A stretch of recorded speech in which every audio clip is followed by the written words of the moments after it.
Hi, welcome to சாண்டோவர்ஸ். நான் சாண்டோ. இந்த video shoot பண்ணிட்டு இருக்கும்போது எனக்கு சத்தியமா தெரியாது யார் ஜெயிக்க போறாங்க அப்படின்னு சொல்லிட்டு. பட் யார் ஜெயிச்சாலும் அஸ் அ பப்ளிக்கா நம்ம என்னெல்லாம் பண்ணலாம் அப்படிங்கிற 9 விஷயங்கள் தான் இந்த வீடியோல பார்க்க போறோம். வாங்க. மேபி இது நீங்க ரொம்ப பூமர் அட்வைஸா, கிரிஞ்சா எப்படி வேணா நினைக்கலாம். பட் ஆனா ரியாலிட்டியில இது மாறாம யார் அரசியலுக்கு வந்தாலும், யார் தலைமைக்கு வந்தாலும் எதுவுமே மாறாது. Number 1, breaking traffic rules. Police இருந்தாதான் நம்ம ரெட் சிக்னல் நிற்போம். ரெட் சிக்னல் இருக்கும்போதும் வேற எந்த வண்டியும் இல்லைன்னா அதை கிராஸ் பண்ணி போறதுக்கு ட்ரை பண்ணுவோம். இதெல்லாம் யார் பண்ணுவான்னா, சோஷியல் மீடியால எல்லாரையும் தற்குறின்னு சொல்லிட்டு இவன் பயங்கரம் படிச்சிருப்பான். ஆனா இவனே அதை தான் பண்ணிட்டு இருப்பான். எப்படி சோஷியல் மீடியால சில பிஹேவியர்ஸ் தற்குறித்தனமோ, அதே மாதிரி இந்த மாதிரி சிக்னல்ஸை பிரேக் பண்றதும் மிகப்பெரிய தற்குறித்தனம் தான்.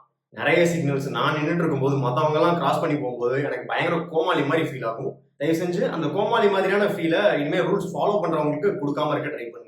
டிராஃபிக் ரூல்ஸ் கூட கிடையாது. கவர்மெண்ட் ஒரு ஹெல்மெட் போட சொன்னா உடனே ரோடு போடுங்கிறது. ரோட் கண்டிஷன்ஸ் நல்லா இருக்கிற எல்லா இடத்துலயுமே நம்ம எல்லாரும் கரெக்டா ஹெல்மெட் போட்டு போறோமா? கவர்மெண்ட் கிட்ட குறை இருந்துகிட்டே தான் இருக்கும். அதை பப்ளிக்காக நாம கேள்வி கேட்டுக்கிட்டே தான் இருக்கும். பட் அஸ் அ பப்ளிக்கா நம்ம ஃபர்ஸ்ட் ஒழுங்கா இருக்கணும். Number 2, cleanliness. இந்தியாவில் மட்டும் தான் ஒரு பெரிய பிரச்சனை இருக்கு. ஏன்னா குப்பை யார் வேணா போடலாம், எடுக்கிறது ஒரு சில பேர் மட்டும் தான் எடுக்கிறாங்க. கவர்மெண்ட் எவ்வளவு ஆக்ஷன் எடுத்தாலும் நமக்கு தோணும் இந்த இடத்துல குப்பை போடக்கூடாது, இந்த இடத்துல ஒண்ணு கடிக்க கூடாது அப்படின்னு சொல்றது நமக்கு தெரியும். பட் நம்ம என்ன பண்றோம், பேரண்ட்ஸே சின்ன குழந்தைங்க வளர்க்கும் போது இருந்தே சும்மா அங்க போடு, சும்மா இங்க ஒண்ணு கடி அப்படின்ற மாதிரி ஜஸ்ட் லைக் தட் நம்ம சொல்லிடுறோம். இப்படி இருக்கும்போது கவர்மெண்ட் எவ்வளவு பெரிய ஆக்ஷன் எடுத்தாலும் நம்ம நாடோ நம்ம ஸ்டேட்டோ சுத்தமா மாறவே மாறாது. Number 3, bribing. லஞ்சம் கொடுக்குறது. அகைன் நம்பர் 1ஓட கனெக்ட் பண்ணிக்கிட்டோம் அப்படின்னா, என்ன லைசன்ஸ் இல்லாம போனா என்ன ஒரு 100 ரூபா கொடுத்தா விட்டுருவாங்க அப்படின்ற மைண்ட் செட். அங்க ஆரம்பிச்சு பெரிய பெரிய இடங்கள்ல வரைக்கும் அது கண்டினியூ ஆகும். ஆமா, கவர்மெண்ட் அஃபிஷியல்ஸ் தான் நிறைய ஃபோர்ஸ் பண்றாங்க, லஞ்சம் கொடுத்தாதான் வேலை நடக்கும்ன்ற சிச்சுவேஷனுக்கு. அதை டெஃபினட்டா நம்ம சரி பண்ண ட்ரை பண்ணுவோம். பட் சின்ன சின்ன இடங்கள்ல ஒரு கியூல நிக்கணும், இல்ல சீக்கிரமா வேலை முடிக்கணும்ன்றக்காக நம்ம லஞ்சம் கொடுக்க ஸ்டார்ட் பண்றோம்ல, அதுதான் அதோட ஆரம்ப புள்ளி. நாம ஷார்ட் கட்ஸ் எக்ஸ்பெக்ட் பண்ணாம லஞ்சம் கொடுத்து தப்பிச்சிடலாம் அப்படின்னு நினைக்காம இருந்தாலே பெரிய ப்ராப்ளம்ஸ் தான் அதுவாகவே சால்வ் ஆயிடும். Number 4, respect public property.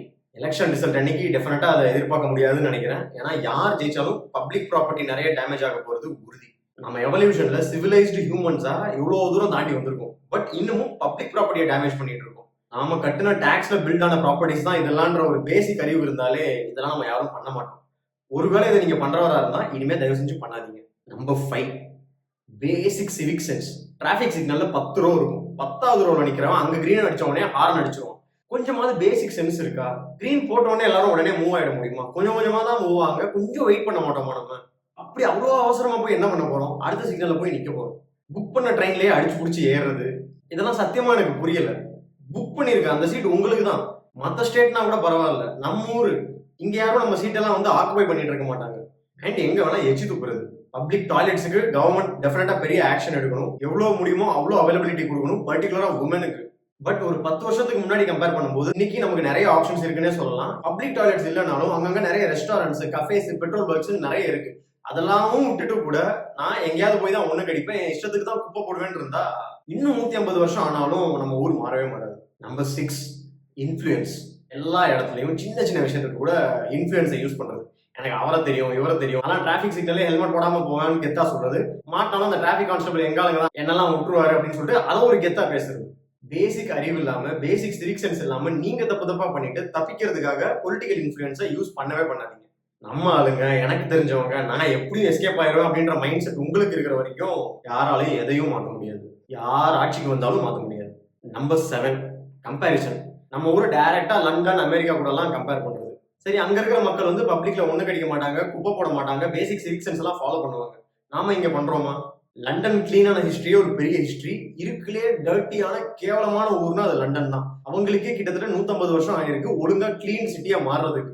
ஏன்னா அவங்க அவ்வளோ டர்ட்டியான சிட்டியா இருந்ததுக்கு பயங்கரமா அனுபவிச்சிருக்காங்க. எக்கச்சக்க நோய்கள் வந்து நிறைய பேர் செத்துருக்காங்க.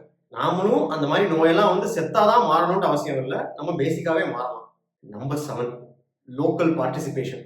சோசியல் மீடியால நீங்க எவ்வளவு பெரிய வேரியரா வேணா இருக்கலாம், பட் லோக்கல்ல உங்க ஏரியா கவுன்சிலர் பேர் கூட உங்களுக்கு தெரியலன்னா டோட்டல் வேஸ்ட் தான். உங்க ஏரியால நடக்கிற சின்ன சின்ன பிரச்சனைக்கு, சின்ன சின்ன டெவலப்மெண்ட்டுக்கு கொஞ்சம் கொஞ்சமா வாய்ஸ் அவுட் பண்ணுங்க.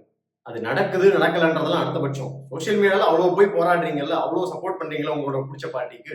பட் கிரவுண்ட் ரியாலிட்டியில ஏதோ ஒரு விஷயம் நடக்கல, இல்ல யாருக்காவது ஏதோ சப்போர்ட் தேவைப்படுதுன்னா இறங்கி நீங்களும் சப்போர்ட் பண்ணுங்க.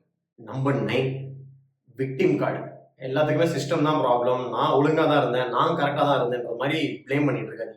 Over the period of time, particularly last ஒரு 10-15 வருஷம் இங்க நிறைய சேஞ்சஸ் வந்திருக்கு.